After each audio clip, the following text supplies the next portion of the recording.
जैन देशवासियों, आज देशवासियों ऐसे मुद्दे पर चर्चा करते हैं जो देश के भ्रष्ट और स्वार्थी नेताओं ने अपना हित साधने के लिए देश में ऐसे खुट्टे गाड़ रखे थे जो कि गरीब आदमी का शोषण करते थे और अमीर आदमी का या स्वार्थी नेताओं का भला करते थे। वो जो खुट्टे गाड़ रखे थे वो हमारे प्रधानमंत्री जी जो गरीब परिवार में पैदा हुए ना, प्रधानमंत्री मोदी जी ने वो कल पाट दिए वो खुट्टे सारे के सारे। मुद्दा क्या है? जो कांग्रेस ने अपने स्वार्थ के लिए मुस्लिम जो भ्रष्ट और स्वार्थी लोग थे उनके साथ मिलकर गठजोड़ करके जो वक्फ बोर्ड बना था, जो संशोधन वक्फ बोर्ड के हित में बना था, उस संशोधन बिल में संशोधन करके और मोदी सरकार ने कल उसको राज्यसभा से पास करा दिया, परसों लोकसभा से पास करा था। अब वो बिल राष्ट्रपति के दस्तक होने के बाद कानून का रूप ले लेगा और इन भ्रष्ट नेताओं की, स्वार्थी नेताओं की, परिवारवादी नेताओं की दुकानें बंद हो जाएगी, उन पर ताला लग जाएगा और देश के जो गरीब आदमी है ना, उसमें जो मुसलमान भाई है उनके भलाई के काम होने शुरू हो जाएंगे। इससे जो गरीब मुसलमान है वो बहुत खुश हुए हैं, लेकिन जो भ्रष्ट और परिवारवादी मुसलमान और राजनीति से जुड़े मुसलमान वे बड़े दुखी हुए। क्यों? क्योंकि इस बिल के देश में लागू होने से गरीब मुसलमानों का भला शुरू होना हो जाएगा और जो अमीर और स्वार्थी भ्रष्ट जो मुस्लिम नेता है, सामाजिक संगठनों के जिम्मेदार लोग हैं, मौलवी जी हैं, उनकी दुकानें बंद होनी शुरू हो जाएंगी और इस चीज को लेकर के वो जनता को फिर बार बार गुमराह कर रहे हैं। मैं देशवासियों आपको एक बात और बताना चाह रहा हूं। कांग्रेस ने ना अपना राज कायम करने के लिए, अपना शासन करने के लिए देश में हमेशा डिवाइड एंड रूल की नीति अपनाई, जिसको कि पहले ब्रिटिश सरकार अपनाती थी, भाई फूट डालो राज करो। इन्होंने वैसे कर दिया। जो सत्ता में बैठ के जो राजनीति में आ गए वो राजनीति करने लगे और जो राजनीति में नहीं आए उनको वक्फ बोर्ड बना के दे दिया। अभी हम वहां मलाई खा रहे, आप यहाँ पर बैठ के मलाई खाओ और गरीब जनता करेंगे शोषण। उसमें गरीब हिंदू भी है, गरीब मुस्लिम भी है, गरीब सिख भी है, गरीब ईसाई भी है, सभी गिरोह में हम शोषण करेंगे। हम राजनीति में मौज लेंगे और आप वक्फ बोर्ड में मौज लो और उधर से कुछ को दे दिया शिक्षा विभाग का क्षेत्र, उसमें तुम मौज लो, जैसे वामपंथी शिक्षा में जेएनयू में बैठ गए। इस तरह से इन स्वार्थी लोगों ने बैठ करके और देश की जनता को गुमराह किया, देश की जनता शोषण किया, अपने परिवार का पेट भरा, अपना पेट भरा, अपने स्वार्थ के लिए दुनिया भर की संपत्तियां बनाई और गरीब आदमियों को गरीब बढ़ाया इन लोगों ने, इनकी नीतियों ने। जब 2014 में गरीब आदमी बेटा मोदी जी प्रधानमंत्री बने तो इन लोगों में खलबली मच गई। फिर इन्होंने ये भी सोचा कोई बात नहीं, 5 साल बाद हमारी सत्ता फिर आ जाएगी। जिस तरह से वाजपेयी गवर्नमेंट 5 साल बाद दोबारा कांग्रेस आ गई थी, चली गई थी, हार गई थी बीजेपी, तो इनकी सोच जब तक यही थी कोई बात नहीं, मोदी जी 5 साल बाद आगे चले जाएंगे। लेकिन देश की जनता काफी समझदार है, उन्होंने मोदी जी का साथ दिया और दोबारा जब प्रधानमंत्री बने मोदी जी 19 में, फिर इन्होंने और खलबली इनमें मची और जब 2024 में जनता ने फिर जिता दिया तो और ज्यादा खलबली लोगों में मच गई। पहले स्वार्थी नेताओं ने, इसमें हिंदू नेता भी थे, मुसलमान नेता भी थे और संगठनों के नेता थे, सामाजिक भी थे, किसान यूनियन के नेता भी थे, इन्होंने सबने गठजोड़ करके, क्योंकि भ्रष्ट जो है ना वो सभी उनमें है, किसानों के नेता में भ्रष्ट है और राजनीति में भ्रष्ट लोग है, वक्फ बोर्ड में भ्रष्ट लोग है, यानी कि भ्रष्ट और परिवारवादी लोगों में खलबली मच गई कि ईमानदार घर का बच्चा है वो आगे प्रधानमंत्री बैठ गया और वो तुम्हारी सभी कमजोरियों को जानता है, तो इसलिए इसके पैर उखाड़ो। और उन्होंने कई बार कोशिश करी, शाहीन बाग का आंदोलन चला करके, किसान आंदोलन चला करके, बहका के और इस तरह का लोगों में डर दिखा के भी आपकी जमीन खोस लेंगे और अडानी को दे देंगे, अपने मित्रों को दे देंगे।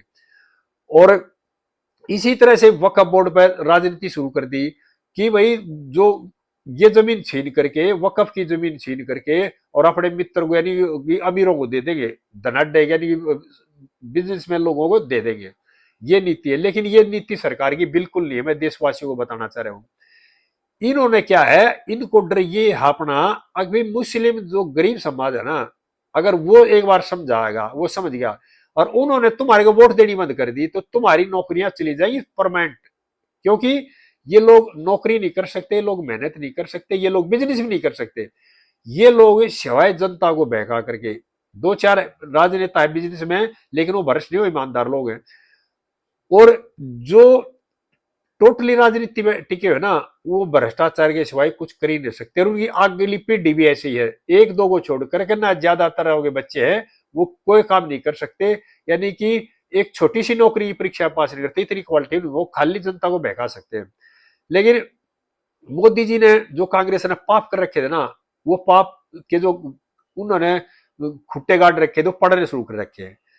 पहले भी पढ़े थे, अब एक कल पढ़ दिया है। और ये जैसे लागू हो जाएगा उसी दिन से गरीब मुसलमानों का भला होना शुरू हो जाएगा। अवैसी जी और जो नेता है हमारे आम आदमी पार्टी के भी, कांग्रेस के भी, आरजेडी के, बीएसपी के, एसपी के, जो सारे के सारे हैं, उन्होंने अपनी वोट खिसकने का डर हो चुका है। और इसलिए इसलिए वे गरीब आदमी या गरीब मुसलमानों को बहका करके सरकार के विरुद्ध भड़काने की कोशिश कर रहे हैं। और मेरी मुसलमान भाइयों से, खासकर गरीबों से प्रार्थना, इनके बहकावे में ना आए। इन्होंने क्या किया, जो वक्फ बोर्ड में मौजूद लोग बैठे थे, इन्होंने उस संपत्ति को अपने निजी स्वार्थ के लिए इस्तेमाल करना शुरू कर दिया। जबकि जो वक्फ में संपत्ति दी जाती है, जो आदमी वक्फ में संपत्ति दान करता है वो गरीबों की भलाई के काम में लगाने के लिए दान करता है। इन्होंने गरीबों का भला ना करके अपना परिवार का, अपना भला शुरू कर दिया। और उसके बाद हद क्या होगी कि कांग्रेस ने 1914 के इलेक्शन से 3-4 महीने पहले ही जल्दी जल्दी में, यानी कि आचार संहिता लगने के 1-2 दिन पहले एक ऐसा फैसला कर दिया है कि वक्फ बिल के संबंधित कि वक्फ बिल के खिलाफ किसी सुप्रीम कोर्ट में सुनवाई नहीं होगी, हाई कोर्ट में सुनवाई नहीं होगी, किसी लोअर कोर्ट में सुनवाई नहीं होगी। यानी जो भी सुनवाई होगी वो वक्फ बोर्ड में होगी। और वक्फ बोर्ड का जो जो होगा वो मुस्लिम समुदाय से होगा, वकील भी दोनों मुस्लिम समुदाय से होंगे, और जो मेंबर होंगे ना वे भी मुस्लिम समुदाय से होंगे। और उसकी अपील, यानी कोई आदमी हार जाता तो उसकी अपील किसी कोर्ट में, देश के ना सुप्रीम कोर्ट में, ना हाई कोर्ट में, ना लोअर कोर्ट में, किसी कोर्ट में कोई सुनवाई करने का अधिकार नहीं होगा। इस तरह का कानून बना दिया। और वक्फ बोर्ड के जो मौजूदा आदमी थे स्वार्थी, उन्होंने क्या कर दिया, दुनिया का यानी जनता का शोषण करना शुरू कर दिया अपने स्वार्थ के लिए। किसी भी गांव में जाएं वहां बोर्ड लगा दें ये वक्फ की जमीन है, किसी जगह पे जाए वहां बोर्ड लगा दे ये वक्फ की जमीन है। इस तरह से जनता का शोषण शुरू कर दिया। क्यों? वक्फ बोर्ड में जो, कोर्ट में जो, ट्रिब्यूनल में जो लोग बैठे वो भी उनके हैं, और वो भी मेंबर भी उन्हीं के हैं। सबने मिली भगत करके अपना पेट भरना शुरू कर दिया, जनता का शोषण करना शुरू कर दिया। और इससे हिंदू समाज का भी शोषण शुरू हो गया। क्यों? क्योंकि इन्होंने हिंदुओं की प्रॉपर्टी में बोर्ड लगाने शुरू कर दिए। एक आदमी की कोई सुनवाई करने वाला नहीं है तो ये स्वाभाविक सी बात है, अगवी परेशान होगा। और इस चीज के खिलाफ फिर धीरे धीरे गरीब मुसलमानों ने आवाज उठानी शुरू कर दी। और मोदी जी ने इस बिल में संशोधन करा करके कल दोनों सदनों से पास हो गया। और अब ये बिल राष्ट्रपति के पास जाएगा और उसके बाद राष्ट्रपति के दस्तक होंगे, और फिर ये नीचे ग्राउंड लेवल पर काम करना शुरू कर देगा। और अमीर आदमी इससे दुखी हो जाएंगे और गरीब आदमी का निश्चित तौर पर भला होना शुरू हो जाएगा। अमीर दुखी क्यों होंगे? अमीर दुखी ये होंगे, अमीर वो दुखी नहीं होंगे जो अपनी मेहनत से कमा रहे हैं, अमीर वो दुखी होंगे जो वक्फ बोर्ड के ऊपर बैठ करके जो मलाई चाट रहे थे ना, वे दुखी होंगे। उन्होंने गरीबों का कोई भला नहीं किया, अपना भला किया। वक्फ बोर्ड की प्रॉपर्टी को बेचना शुरू कर दिया, धोखाबाजी करके कब्जे करने शुरू कर दिए, इस तरह का वो काम कर दिया। अब उनके जेल भी जाएंगे और कोर्ट में सुनवाई होने लगी। और देश के जो जो स्वार्थी सोच के लोग है ना, वो राजनीति में भी है, वक्फ बोर्ड में भी है, वकील भी है कई, उन्होंने ये क्या कर दिया, सुप्रीम कोर्ट में चैलेंज करेंगे, सुप्रीम कोर्ट में टिका नहीं गया, देश की जनता को गुमराह करना शुरू कर दिया। और नेताओं ने क्या गुमराह करना शुरू कर दिया, अगर भाई बीजेपी है जो ये वक्फ बोर्ड की प्रॉपर्टी को छीनना चाहती है, ऐसी कोई नीयत नहीं है। सिर्फ यह कानून समान होना चाहिए, सभी आदमी के कानून एक बराबर होना चाहिए, और सुनवाई हमारे जो कोर्ट में होनी चाहिए। वक्फ बोर्ड को ऐसा कोई अधिकार नहीं होना चाहिए भाई वक्फ बोर्ड के बाद सुनवाई सुप्रीम कोर्ट नहीं कर सकता, ये कानून में कर दिया। अगर भाई वक्फ बोर्ड के बाद हमारे हाई कोर्ट, सुप्रीम कोर्ट सुनवाई कर सकता है, डीएम सरकारी अधिकारी का होता है वो सुनवाई कर सकता है, तो इसमें गलत क्या है? तो बिल्कुल है। और इस चीज को हमारे गरीब मुस्लिम भाइयों ने मान्य है। लेकिन इन जो स्वार्थी नेता है, इन्होंने अपनी दुकान बंद होने के डर से लोगों को गुमराह करना शुरू कर रखा है। मैं देश के गरीब मुसलमानों से और देश के गरीब हिंदू सिख ईसाई सभी से कहना चाह रहा हूं कि जो स्वार्थी नेता है ना, जो आपा के नेता है वो अपने भले के सिवाय आपके बारे में कुछ नहीं सोचते। वो हमेशा अपना भला सोचते हैं, आपसे खाली वोट लेते हैं, आपको बरगलाते हैं, आपको बहकाते हैं और आपके कंधे पर बंदूक रखकर चलाते हैं। आप कृपा करके उनको पहचान करके और उनको वोट देना ही बंद कर दो, उनकी बातें सुनना बंद कर दो। आपकी भलाई उसी दिन से अपने आप शुरू हो जाएगी। क्योंकि मौजूदा जो प्रधानमंत्री है वो गरीब घर में पैदा हुए, उनको गरीबों की समस्याओं के बारे में पता है और वो जो भी काम करते हैं वो अपने हित को में ना करके देश के हित में काम करते हैं। अपने स्वार्थ के लिए कोई काम नहीं करते, देश के फायदे के लिए काम करते हैं। और इन वरिष्ठ नेताओं का क्या है, इनका ये है इन्होंने सिर्फ अपनी दुकान चलाने के लिए समाज को गुमराह करना है, और कोई काम नहीं करना है।